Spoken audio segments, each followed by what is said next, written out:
Assalamualaikum warahmatullahi wabarakatuh, sahabatku para petani sawit, apa kabar? Semoga kalian selalu dalam keadaan sehat walafiat dan selalu dalam lindungan Tuhan yang Maha Kuasa tentunya, amin.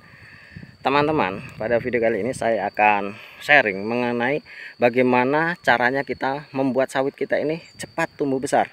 Ini sudah saya buktikan. Sebenarnya saya bukan eksperimen, namun ketidaksengajaan. Namun sudah saya perhatikan dari awal bahwa teknik yang saya gunakan memang benar-benar ampuh, teman-teman. Saya sudah mereview berapa kali dalam video-video yang lama, dan ini sawit saya varietasnya BL1 dan usianya 14 bulan. Ini hal yang membahagiakan, teman-teman. Jadi ini sisa kastrasi yang tidak bersih ya, sisa kastrasi yang tidak bersih, dan akhirnya muncul buah. Berarti itu sudah menandakan bahwa sawit kita adalah sawit yang sehat dan sempurna, yang bisa nanti kita panen dengan harapan-harapan yang tinggi. Jadi teman-teman, usia sawit saya ini 14 bulan. Nah, namun sebelumnya teman-teman, karena besok kita akan menunaikan ibadah puasa, bagi teman-teman yang beragama muslim, saya ucapkan selamat menunaikan ibadah puasa, marhaban ya Ramadan. Jadi teman-teman, langsung kita ke pembahasan. Namun bukan batang ini yang akan saya review, batang di sana teman-teman. Ini sebagai bahan perbandingan saja. Semuanya pertumbuhannya bagus, sangat bagus. Namun satu batang ini memang pertumbuhannya luar biasa dan selalu saya perhatikan dari pertama kali nanam. Jadi teknik ini memang benar-benar ampuh, teman-teman. Dulunya sebenarnya semua batang ini akan saya gunakan teknik seperti beliau ini, namun karena ada kendala, nanti saya ceritakan kendalanya apa.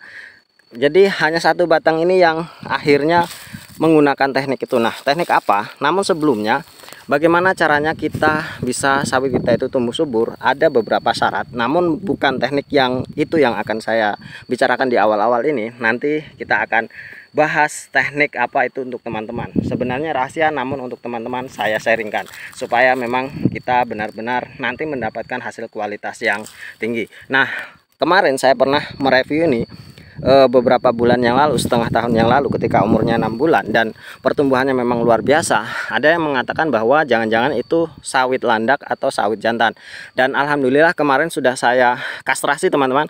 Sudah mengeluarkan dompet dan sudah saya kastrasi, dan alhamdulillah bunganya bunga betina. Berarti ini memang menandakan bahwa sawit ini sehat walafiat ya. Itu adalah kebahagiaan tersendiri bagi petani sawit yang memang merawat dari awal dan memiliki tekad batu, semangat api dalam perawatan. Ini sawit saya usia 14 bulan, teman-teman.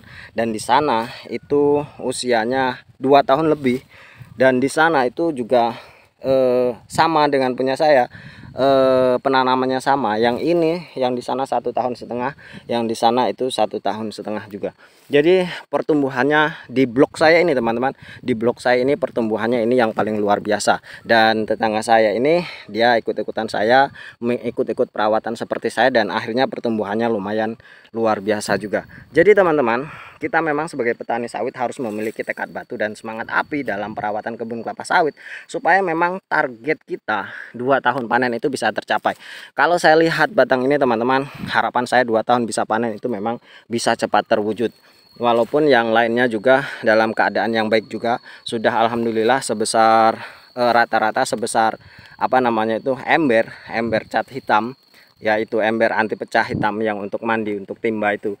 Alhamdulillah semuanya hampir merata seperti itu. Nah, satu batang ini yang memang tumbuhnya luar biasa. Nah, rahasianya apa, teman-teman? Rahasia yang umumnya dulu ya. Yang umumnya dulu, yang pertama kita harus menggunakan benih yang baik. Benih yang baik memang di main nursery-nya itu memang perawatannya baik. Ya, kalau kita beli atau kita menanam sendiri tentunya kita tahu mana benih yang baik, mana yang bukan, mana yang afkir harus segera dibuang atau dieliminasi. Itu yang pertama. Kemudian umur tanamnya juga harus ideal, teman-teman, yaitu sekitar 1 tahunan, supaya memang tidak menimbulkan stres. Pasti kalau 1 tahun itu belum stres, karena saya tanam ini usianya 1 tahun pas, teman-teman, dan tidak mengalami stres sama sekali. Yang ketiga selanjutnya adalah usahakan menanam itu di musim penghujan, teman-teman. Jangan menanam di musim kemarau. Tentu dengan asupan air yang cukup tinggi, pertumbuhan akar itu akan lebih cepat, pertumbuhan batang dan pertumbuhan atau menghindari stres itu akan lebih optimal teman-teman. Jangan paksakan menanam di musim kemarau, misalkan bulan 5, bulan 6 hingga bulan 9. Usahakan tanam ini kalau bisa di bulan 11, 12, 1 dan 2. Usahakan di bulan-bulan itu teman-teman, karena memang curah hujan di bulan ketiga 4 itu masih ada meskipun dalam kondisi yang tidak stabil atau tidak begitu besar. Nah, itu yang ketiga. Kemudian gunakan pemupukan dasar teman-teman dengan menggunakan rock fosfat dan dolomit di lubang tanamnya. Itu sangat-sangat membantu sekali teman-teman agar memang perakaran itu cepat tumbuh dan cepat menyerap nutrisi-nutrisi yang kita berikan.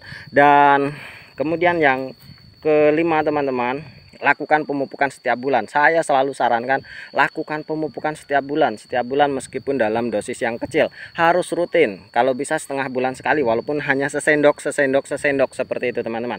Jangan paksakan harus besar dosisnya kalau kita tidak mampu. Namun kalau kita mampu ya mudah-mudahan kita pertumbuhannya akan lebih baik. Namun jangan terlalu dipaksakan. Usahakan rutin meskipun dalam dosis yang kecil. Kemudian teman-teman, usahakan jangan sampai ada semak yang melebihi tingginya dari kelapa sawit kita. Usahakan semuanya bersih, terutama di bagian piringan, karena dengan kebersihan lahan kita akan menghindarkan hama tikus dan hama landak. Kalau hama babi, saya kemarin proteksi pakai pakai bambu teman-teman, pakai bambu yang diruncingkan kemudian dipagar di sekelilingnya, itu alhamdulillah bisa mencegah dari hama babi itu teman-teman. Kemudian ini adalah rahasia teknik yang paling ampuh supaya sawit kita ini bisa tumbuh lebih besar daripada sawit-sawit yang lainnya. Apa itu teman-teman? Yaitu penggunaan lubang tanam yang lebih besar. Nah, ini ceritanya teman-teman. Dulunya saya buat ini lubang tanamnya 60 kali 60. Sudah saya lubang secara mandiri, saya lubang pribadi teman-teman. Saya lubang sendiri, maksudnya saya lubang sendiri hampir mendapat 30 batang. Ternyata teman-teman, ternyata jarak tanamnya terlalu rapat. Jadi saya lihat itu hanya 8 meter karena kesalahan saya dalam pengukuran waktu itu. Akhirnya saya buat lagi dengan jarak 10 meter ini teman-teman. Saya memang lebih suka lebar meskipun nanti SPH-nya itu lebih sedikit, jadi saya buat 10 meter ini. Ya, saya kurang tahu nanti dapatnya 99 atau 9,5 kalau memang sudah dewasa. Ini 10 meter. Akhirnya hanya satu batang ini yang masih kena ajir lagi teman-teman. Satu batang ini, dan kemudian yang lainnya karena saya sudah capek, jadi saya buat hanya sebatas polybag saja. Dan ternyata pertumbuhannya luar biasa. Jadi teman-teman, nanti saat saya ini rencananya saya akan buka lahan baru yang nanti benihnya 540 PPKS 540, akan saya buat lubang sekitar 80 kali 80 supaya memang perkembangannya lebih cepat. Karena apa teman-teman? Ketika perkembangan sawit itu lebih cepat, maaf ini Hotman Paris ya, kalau lebih cepat pertumbuhannya, maka yang pertama akan menghindarkan hama. Yang kedua, pasti masa panennya akan lebih cepat juga karena memang diameter batangnya itu akan lebih besar. Kemudian hasil buahnya juga akan lebih besar. Jadi teman-teman, usahakan yang terbaik untuk kebun kita supaya memang kita mendapatkan hasil yang terbaik pula. Kalau memang kita perlu mengeluarkan biaya untuk perawatan kebun kita, keluarkan. Kalau tidak mampu, lakukan sendiri secara bertahap. Jadi jangan dipaksakan. Kalau kita mau tidak memiliki biaya yang cukup, mau buka lebar-lebar, jangan dipaksakan. Buka sedikit-sedikit, yang penting kita mampu melaksanakannya. Mungkin hanya ini teman-teman. Terima kasih atas perhatiannya. Wassalamualaikum warahmatullahi wabarakatuh. Semoga bermanfaat.